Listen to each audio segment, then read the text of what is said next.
வணக்கம் நண்பர்களே, இந்த கதையின் மூலம் உங்களுடன் இணைவது நான் சொப்னா. அம்மாடி ரேகா, நீ ரொம்ப நாளா ஆசைப்பட்டு கிடைச்சிருக்க குழந்தை இது.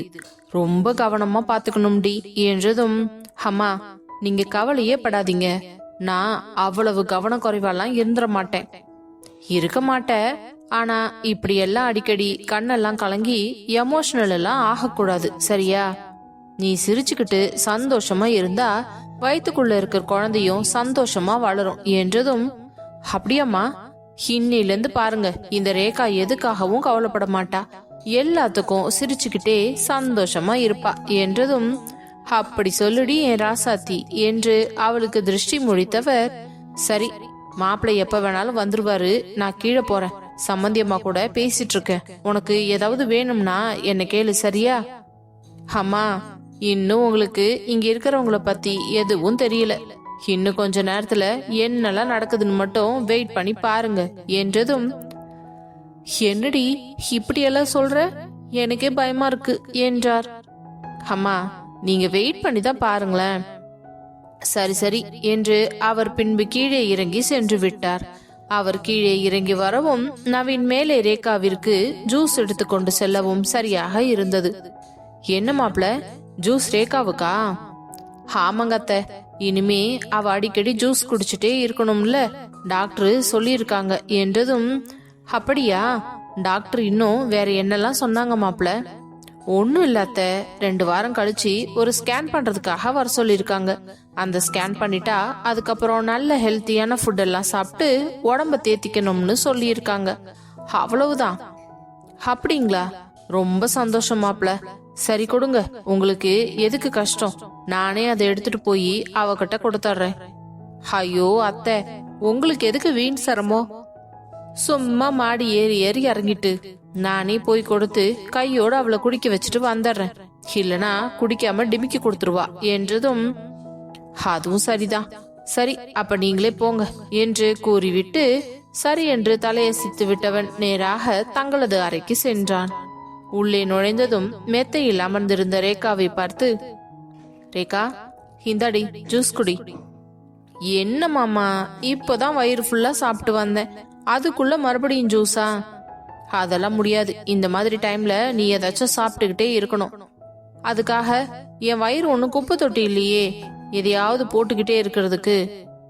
அப்படியெல்லாம் பேசாத ரேகா, இத நீ உனக்காக சாப்பிடல, உன் வயிற்றுக்குள்ள இருக்க நம்மளோட குழந்தைக்காக சாப்பிடுற, புரிஞ்சுதா என்று அவன் அதட்டியதும், சரி சரி கொடுங்க என்று வாங்கி கடகடவென்று அந்த ஜூஸை குடித்து முடித்தாள். கொஞ்சம் மெதுவாத்தான் குடியேண்டி, பொறையற போகுது. உங்களுக்கு தேவை அந்த ஜூஸ குடிக்கணும், அவ்வளவுதானே, வேகமா குடிச்சா உங்களுக்கு என்ன? சரி சரி, கோச்சுக்கிட்டியா? உன்கிட்ட அப்படி பேசினாதானே வேலைக்கு ஆகுது, அதனாலதான் கொஞ்சம் மிரட்டுற மாதிரி பேசின. இருந்தாலும் வாய் வயிறுமா இருக்க பொண்ணு கிட்ட இப்படியா பேசுவாங்க?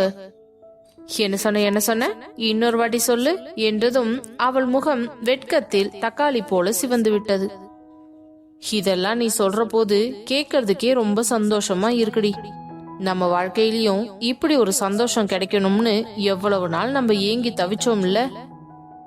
ஆமாமாமா, நம்மளோட வேண்டுதலும் புலம்பலும் அந்த கடவுளுடைய காதலுக்குள்ளேயே தாங்க முடியல, அதனாலதான் இந்தா வச்சுக்கோங்கன்னு நமக்கு ஒரு குழந்தைய கொடுத்துட்டாரு என்று சொல்லி சிரித்தாள்.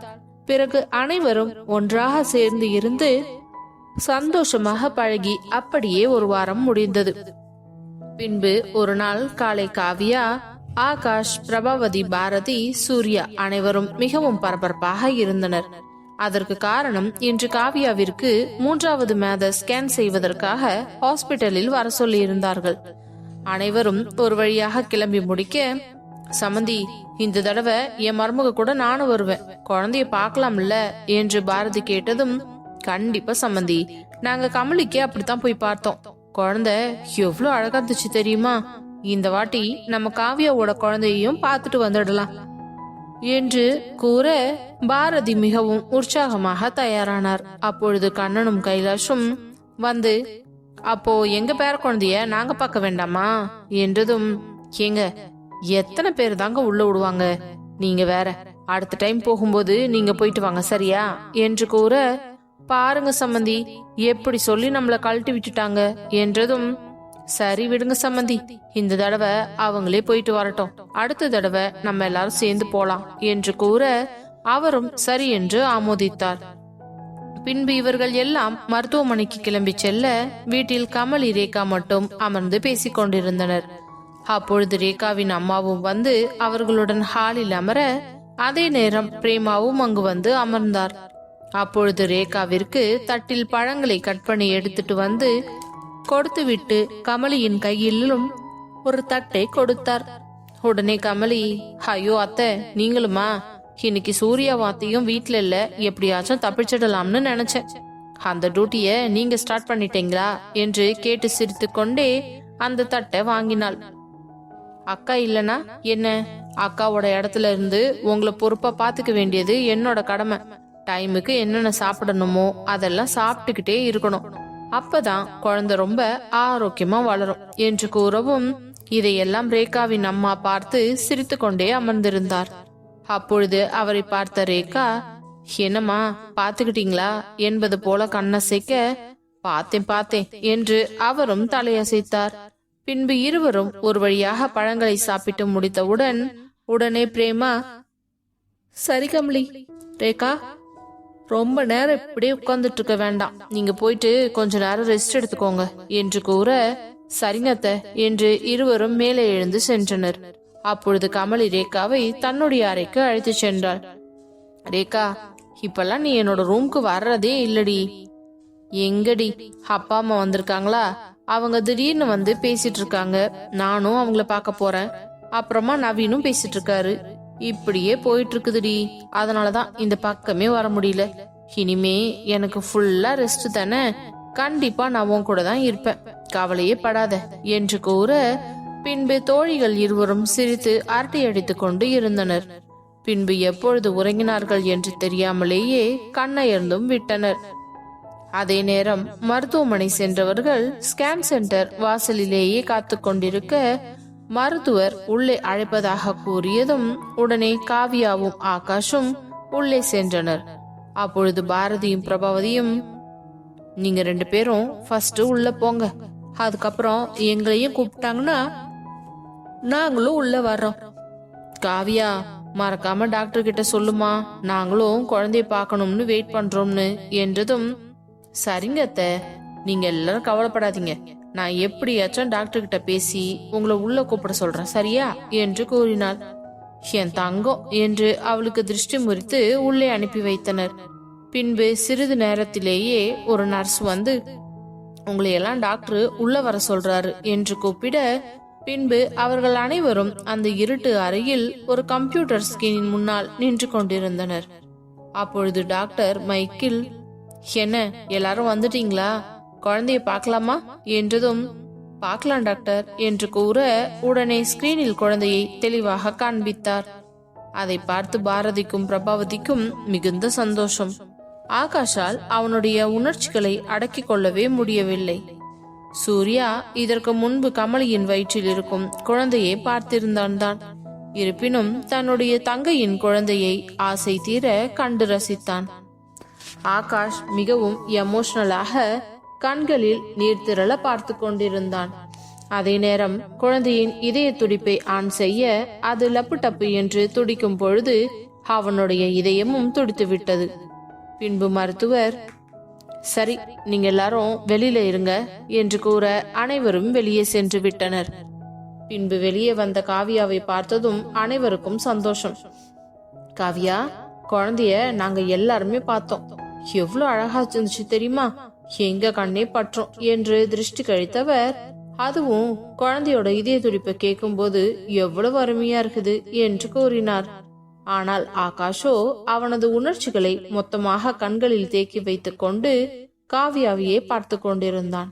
அதை உணர்ந்து கொண்டவர்கள் அவர்கள் இருவரும் தனிமையில் பேசட்டும் என்று நினைத்து ஒன்றாக சேர்ந்து ரிசப்ஷனில் சென்று அமர்ந்து விட்டார்கள். உடனே காவியா ஆகாஷிடம், ஆகாஷ், என்ன நம்ம குழந்தைய ஆசை தீர பாத்தீங்களா என்றதும் அவன் கண்கள் கலங்க அப்படியே அவள் கைகளை இறுக்கமாக பற்றி கொண்டவன், காவியா, நான் முதல்ல நம்ம குழந்தைய டிவில தான் பார்த்தேன், அதை பார்க்கும்போதே எவ்வளவு அழகா இருந்துச்சு தெரியுமா? எனக்கு இப்பவே நம்ம குழந்தைய வெளியில பார்க்கணும்னு ஆசையா இருக்குது. குழந்தையோட இதய துடிப்பை கேட்கும்போது என் இதயமே துடிச்சு வெளியில வந்து விழுந்துரும் போல இருக்கு. அப்படி இருந்துச்சு தெரியுமா என்றதும், ஆமாம் ஆகாஷ், அந்த உணர்ச்சிகளை என்னால அடக்க முடியாம நான் கூட கண் கலங்கிட்டேன் என்று காவியா கூற, அதே நேரம் அவள் வயிற்றில் கை வைத்தவன், நம்மளோட குழந்தை உன் வயிற்றுல ரொம்ப பாதுகாப்பா இருக்குன்னு நினைக்கும் பொழுதே எனக்கு ரொம்ப சந்தோஷமா இருக்குடி. உன் வயிற்றுல இருக்கும்போது மட்டுமல்ல, வெளியில வந்ததுக்கு அப்புறமும் அந்த குழந்தைய ரொம்ப பாதுகாப்பாகவும் அன்பாகவும் வளர்த்து நல்லபடியா ஆளாக்கி அவங்களுக்கு ஒரு ஃபியூச்சரை ஏற்படுத்தி கொடுக்கணும் என்றதும், ஆகாஷ், இன்னும் குழந்தையே பிறக்கல, அதுக்குள்ள அதோட ஃபியூச்சர் வரைக்கும் போயிட்டீங்க, அநியாயத்துக்கு அட்வான்ஸா இருக்கீங்க ஆகாஷ் என்றதும், ஆமாண்டி, குழந்தை பிறக்கிறதுக்கு முன்னாடியே எல்லாத்தையும் யோசிக்கணும் என்று கூற, அது சரி, வாங்க அங்க போய் உக்காரலாம், டாக்டர் நம்மள நெக்ஸ்ட் கூப்பிடுவாங்க என்றதும் மருத்துவர் சரியாக அவர்களை உள்ளே கூப்பிட பின்பு அனைவரும் உள்ளே சென்றனர்.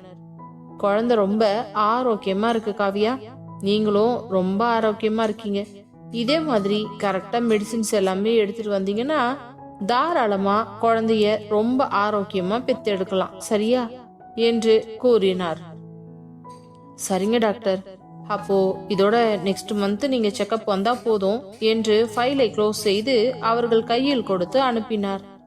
வெளியே வந்தவர்கள் தேவையான மருந்து மாத்திரைகளை வாங்கி கொண்டு நேராக வீட்டிற்கு வந்து சேர்ந்தனர். வீட்டிற்கு சென்றதும் மிகவும் சந்தோஷமாக அங்கு நடந்தவைகள் அனைத்தையும் அனைவரிடமும் கூறினர். அப்பொழுது நவீனிற்கும் ரேகாவிற்கும் மிகவும் எதிர்பார்ப்பு அதிகமாகியது. உடனே நவீன் அவளிடம், ரேகா, நம்ம குழந்தையையும் இப்படித்தான் போய் பார்ப்போம் இல்ல, அந்த நாள் எப்ப வரும்னு ரொம்ப ஆர்வமா இருக்குடி என்றதும், ஆமாமாமா, எனக்குமே ரொம்ப எக்ஸைட்மெண்டா இருக்கு. நம்ம குழந்தைய முதல்ல பாக்குறனால என் வாழ்க்கையில நான் மறக்கவே மாட்டேன் என்று கூறினாள். அதே நேரம் ரேகாவின் அம்மா, மாப்பிள்ள, இந்த மாதிரி ஸ்கேன் பார்க்க போகும்போது குழந்தைய காட்டுவாங்களா? அப்படின்னா என்னையும் கூட்டிட்டு போங்க, என்னை மட்டும் விட்டுட்டு போயிடாதீங்க, சரிங்களா என்றதும், அது எப்படி உங்களை விட்டுட்டு போவோம், நீங்க கவலையே படாதீங்க, நான் உங்களை தான் கூட்டிட்டு போவேன், உங்க மருமக இருக்கிற வரைக்கும் நீங்க எதுக்குமே கவலைப்பட தேவையில்லை என்று கூறியதும், சரிங்க மாப்பிள்ள என்று மிகவும் சந்தோஷம் அடைந்தார். தனக்கு இப்படி ஒரு மருமகன் கிடைப்பார் என்று அவர்கள் கனவிலும் நினைக்கவில்லை. பின்பு மாலை நேரமானதும் சூர்யா கமலியை பார்த்து, என்ன கமலி, ஏன் ஒரு மாதிரியா இருக்க? ஹாய் ஃப்ரெண்ட்ஸ், இந்த வீடியோ பிடிச்சிருந்துச்சுன்னா மறக்காம லைக் பண்ணிக்கோங்க. நிறைய பேர் வீடியோ பாக்குறீங்க, ஆனா யாருமே லைக் பண்றது இல்ல ஃப்ரெண்ட்ஸ்.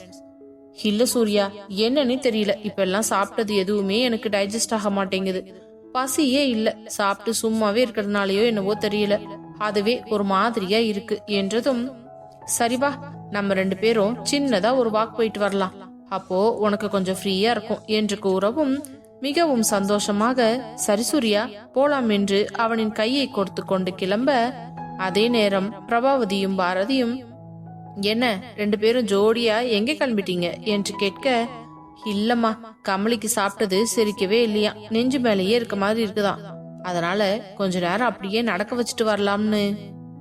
அப்படியா, ஒரு நிமிஷம் இரு என்று பாரதி வேகமாக கிச்சனுக்கு சென்று ஏதோ ஒரு கஷாயத்தை ரெடி செய்து எடுத்து வந்து அவளிடம் கொடுக்க, உடனே கமலி, என்னம்மா இது, நீ தானே செரிமாகலன்னு சொல்ற?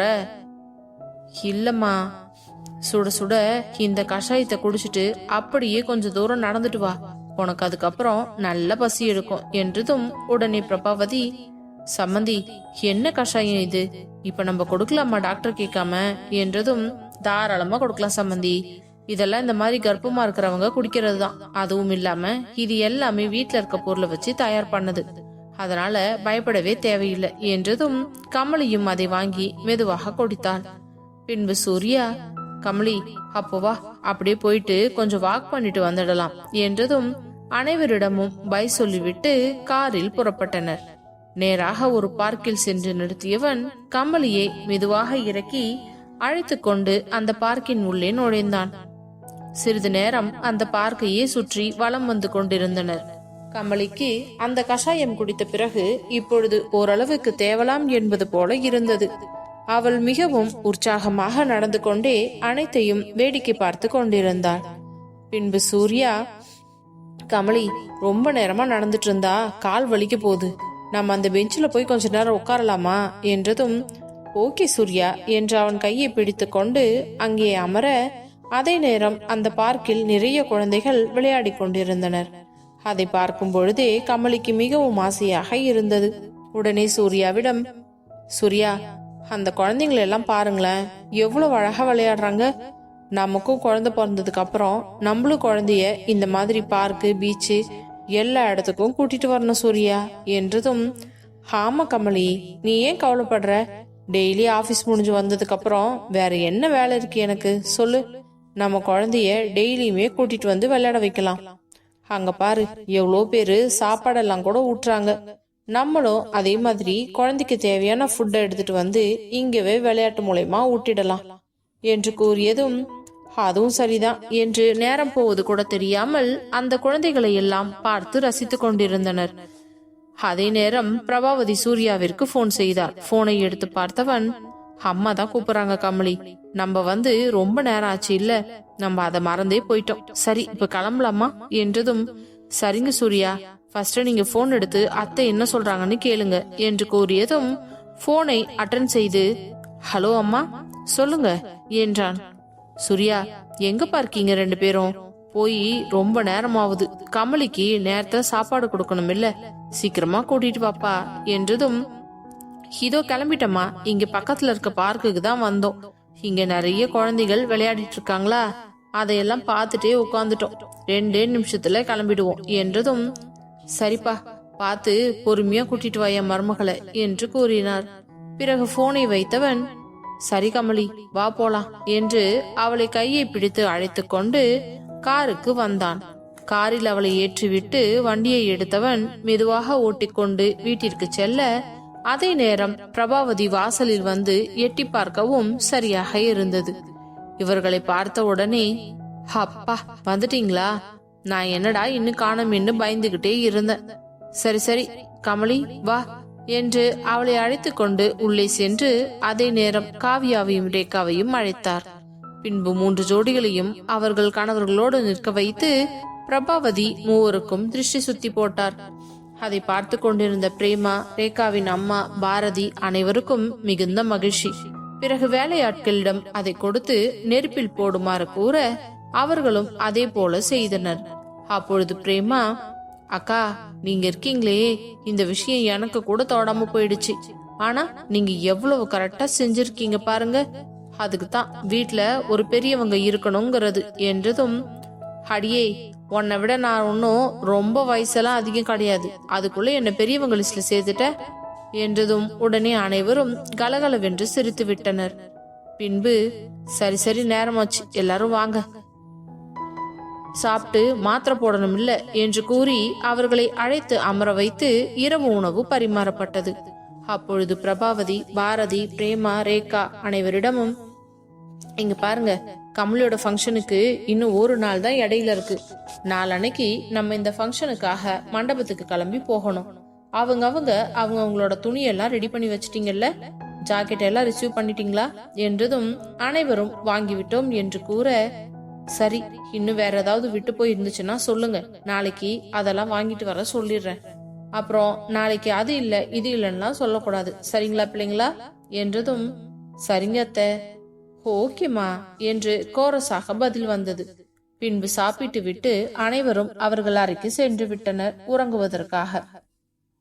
அடுத்த நாள் பொழுது விடுந்ததிலிருந்து பரபரப்பாக இருந்தார் பிரபாவதி. அப்பொழுது அங்கே வந்த சூர்யா, அம்மா ஃபங்க்ஷன் நாளைக்கு தான், ஏன் நீங்க இன்னைக்கு இவ்ளோ பரபரப்பா இருக்கீங்க? அப்படி இல்லப்பா, நாளைக்கு தான் ஃபங்க்ஷன், ஆனா என்னென்ன வேணும் எது எது வேணும்னு லிஸ்ட் எடுத்துட்டு இருக்கேன் இல்லையா, அது எல்லாமே இன்னைக்கு மதியத்துக்கு மேல நம்ம வீட்டுக்கு வந்துரும். அதான் எல்லா இடத்துக்கும் போன் பண்ணி சொல்லிட்டு இருக்கேன் என்று கூற, ஓகே ஓகேம்மா, ரொம்பவும் போட்டு ஸ்ட்ரெயின் பண்ணிக்காதீங்க சரிங்களா? இல்ல சூர்யா, அதெல்லாம் ஒண்ணுமே பிரச்சனை இல்ல, நான் பாத்துக்கிறேன் என்று கூறி மற்றவர்கள் அனைவரோடும் சேர்ந்து மற்ற வேலைகளை கவனிக்க சென்று விட்டார். அதே நேரம் மருதாணி போடுவதற்காக 2 பெண்கள் வீட்டிற்கு வரவழைக்கப்பட்டனர். அப்பொழுது கமலியை அமர வைத்து மருதாணியை 2 கைகளிலும் கால்களிலும் போட்டுவிட்டனர். பிறகு காவியாவும் ரேகாவும் அதே போல போட்டுக்கொள்ள, அப்பொழுது பிரபாவதி, சம்மந்தி நீங்க 2 பேரும் போட்டுக்கோங்க, பிரேமா நீயும் போட்டுக்கடி என்றதும், ஐயோ அக்கா, அவங்கதான் சின்ன பிள்ளைங்க போட்டுக்கிறாங்க, நம்மளுக்கெல்லாம் என்னத்துக்கு இதுக்கு மேல மருதாணி என்று கேட்கவும், அதுவும் சரிதான் என்று அவர் கூறிவிட்டு பின்பு மருதாணி போட வந்த பெண்மணி, சரிங்க மேடம், அப்போ நான் கிளம்புறேன் என்று கூறிவிட்டு புறப்பட்டு சென்று விட்டார். சிறிது நேரத்திலேயே அறையில் அப்படியே சாய்ந்த மாதிரி அமர்ந்து கொண்டிருந்த கமலிக்கு தண்ணீர் குடிக்க வேண்டும் போல தோன்றியது. ஆனால் பக்கத்தில் யாரும் இல்லாததால் என்ன செய்வது என்று திருதிருவென்று முடித்துக் கொண்டிருக்க, அதே நேரம் சூர்யா உள்ளே வந்தான். அவனை பார்த்ததும் அவளுக்கு அப்படி ஒரு சந்தோஷம். சூர்யா வந்துட்டீங்களா? வாங்க வாங்க, எனக்கு குடிக்க தண்ணி வேணும் சூர்யா. இங்க யாருமே இல்லையா? நான் எப்படி யாருக்கிட்ட கேக்குறதுன்னு தெரியாம தவிச்சு போயிட்டேன் தெரியுமா என்றாள். என்ன கமலி, அப்படியெல்லாம் உன்னை நான் தனியா தவிக்க விட்டுருவேனா என்ன? என் பொண்டாட்டிக்கு கண்டிப்பா ஏதாவது தேவைப்படும்னு தெரிஞ்சுதான் நான் வேகமா கிளம்பி இங்க வந்தேன்.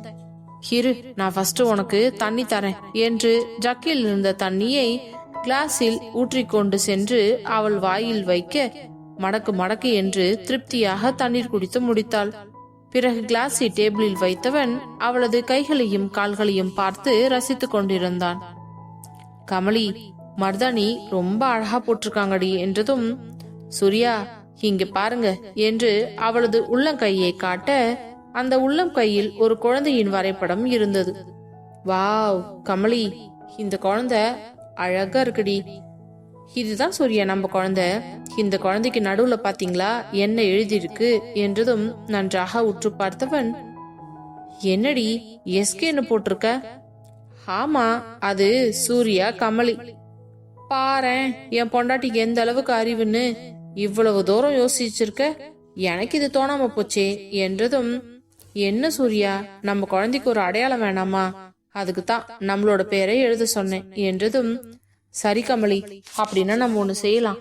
குழந்தை பிறந்ததுக்கு அப்புறம் என்னோட பேரை ஃபர்ஸ்ட் லெட்டர்ல மட்டும் குழந்தையோட இனிஷியலா இருக்க வேண்டாம், இதே மாதிரியே எஸ்கேன்னு போட்டே குழந்தையோட பேரை எழுதலாம் என்றதும் கமலிக்கு கண்களில் நீர் திரண்டது.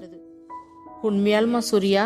ஆனா எப்பவுமே அப்பாவோட பேரு தானே முன்னாடி இனிஷியலா போடுவாங்க என்றதும், ஏன் அப்பாவுக்கு மட்டும்தான் உரிமை இருக்கா? அம்மா தான் இவ்வளவு தூரம் போடுறாங்க ஒரு குழந்தைய பெத்தெடுக்க. அப்படி இருக்கும் பொழுது அவங்களோட பேரை இனிஷியல்ல சேர்க்கறதுல தப்பில்லையே என்றான். ரொம்ப சந்தோஷம் சூர்யா, கேக்குறதுக்கே எனக்கு அவ்வளவு ஆசையா இருக்கு என்றதும், கமலி நம்ம குழந்தைக்கு பேர் ஏதாச்சும் செலக்ட் பண்ணி வச்சிருக்கியாடி? இன்னும் இல்ல சூர்யா, இனிமேதான் செலக்ட் பண்ணணும். நீங்க ஏதாவது செலக்ட் பண்ணி வச்சிருக்கீங்களா என்று கேட்க, உடனே இல்ல இல்ல நானும் இன்னும் செலக்ட் பண்ணலடி, இனிமேதான் செலக்ட் பண்ணணும் என்றதும், சூர்யா பெண் குழந்தையோட பேர்ல ஒரு பேரும் ஆண் குழந்தையோட பேர்ல ஒரு பேரும் நம்ம செலக்ட் பண்ணி வச்சுக்கலாம். அப்பதான் எந்த குழந்தை பிறந்தாலும் நமக்கு ஈஸியா இருக்கும் பேர் வைக்கிறதுக்கு என்று கூறினாள். ஆமாண்டி, நீ சொல்ற யோசனையும் சரியாத்தான் இருக்கு என்று கூற, பின்பு சூர்யா, நான் கொஞ்ச நேரம் படுக்கணும் சூர்யா, இடுப்பெல்லாம் வலிக்குது, என்ன அப்படியே மெத்தையில படுக்க வைக்கிறீங்களா என்றதும், தாராளமா படுக்க வைக்கிறேன்டி என்றவன் அவளை அப்படியே மெதுவாக தூக்கி மெத்தையில் படுக்க வைத்தான். தேங்க்ஸ் சூர்யா. நான் தான் சொல்லியிருக்கேன்ல இந்த மாதிரி தேங்க்ஸ் எல்லாம் சொல்லாதன்னு. ஓகே சூர்யா, எனக்கு தூக்கம் வர்ற மாதிரி இருக்கு, கொஞ்ச நேரம் நான் அப்படியே தூங்குறேன். சரிடி நீ தூங்கு, நான் இங்க உன் பக்கத்துல தான் இருக்கேன் சரியா? ஓகே சூர்யா என்றதும் அவள் அருகே அமர்ந்தவன் அப்படியே அவள் நெற்றியில் குனிந்து ஒரு முத்தம் கொடுத்து விட்டு அவளை அணைத்தபடியே அமர்ந்து கொண்டிருந்தான். அவனுடைய கதகதப்பான அணைப்பில் நிம்மதியாய் உறங்கிவிட்டாள் கமலி. அதே நேரம் காவியாவும் ரேகாவும் இதே நிலைமையில்தான் இருந்தார்கள். அவர்களுக்கு தேவையானது அனைத்தையும் அவர்கள் கணவர்கள் தான் செய்து கொண்டிருந்தனர். அப்பொழுது காவியா, ஆகாஷ் எனக்கு ஏதாச்சும் சாப்பிடணும் போல இருக்கு, நீங்க போயிட்டு எடுத்துட்டு வரீங்களா? ஓகேடி, உனக்கு என்ன வேணும்னு சொல்லு, எனக்கு ஏதாச்சும் ஃப்ரூட்ஸ் இருந்துச்சுன்னா ஓகே தான். சரி, நான் போயிட்டு கட் பண்ணி எடுத்துட்டு வரேன் என்று கூறி டைனிங் டேபிளில் சென்று பழத்தை எடுத்து அறிய ஆரம்பித்தான். உடனே அங்கே வந்த பிரபாவதி, என்ன மாப்ள, ஏதாச்சும் வேணுமா? ஆமாத்த, காவியாவுக்கு ஏதாவது சாப்பிடணும் போல இருக்கான், பழம் ஏதாவது கட் பண்ணி எடுத்துட்டு வாங்கன்னு சொன்னான், அதுதான் கட் பண்ணிக்கிட்டே இருக்கேன். என்கிட்ட சொன்னா நான் செஞ்சு தரமாட்டேன மாப்ள, கொடுங்க என்று அவன் கையில் இருந்து வாங்கிய பழங்களை நறுக்கி ஒரு தட்டில் வைத்து கொடுக்க அதை எடுத்துக்கொண்டு அறைக்கு சென்றவன் ஒவ்வொன்றாக எடுத்து காவியாவிற்கு ஊட்டிவிட்டு கொண்டிருந்தான். அதே நேரம் ரேகா அவளது அறையில், மாமா, இந்த கையிலையும் காலையும் மருதாணி வச்சுக்கிட்டு எதுவுமே செய்ய முடியல. ஏண்டி, நீ இப்ப என்ன பண்ண போற? கோட்டை ஏதாவது பிடிக்க போறியா என்ன? உங்களுக்கு என்ன பார்த்தாலே ரொம்ப கிண்டலா போச்சு மாமா, எனக்கு ரொம்ப போர் அடிக்குது, அட்லீஸ்ட் மொபைல் கூட நோண்ட முடியல என்றதும், நான் டிவி போடுறேன், டிவில நம்ம 2 பேரும் சேர்ந்து ஏதாச்சும் படம் பார்க்கலாமா? படம் எல்லாம் வேணாமாமா, ஏதாச்சும் காமெடி சீன் இருந்தா போடுங்க என்று கூற, சரி என்று டிவியை ஆன் செய்து காமெடி சேனலை போட்டு விட்டான். பின்பு இருவரும் அந்த வடிவேலுவின் காமெடியை பார்த்து மெய்மறந்து சிரித்து கொண்டிருந்தனர். அப்படியே இவர்களின் நாட்கள் இன்று சந்தோஷமாக கழிந்தது. விடிந்தால் விசேஷம் என்னும் நிலையில் அனைவரும் மிகவும் எதிர்பார்ப்போடும் சந்தோஷத்தோடும் உறங்க சென்றனர். இந்த கதை உங்களுக்கு பிடிச்சிருந்துச்சுன்னா மறக்காம நம்ம சேனலை சப்ஸ்கிரைப் பண்ணி சப்போர்ட் பண்ணுங்க ஃப்ரெண்ட்ஸ். தேங்க்யூ.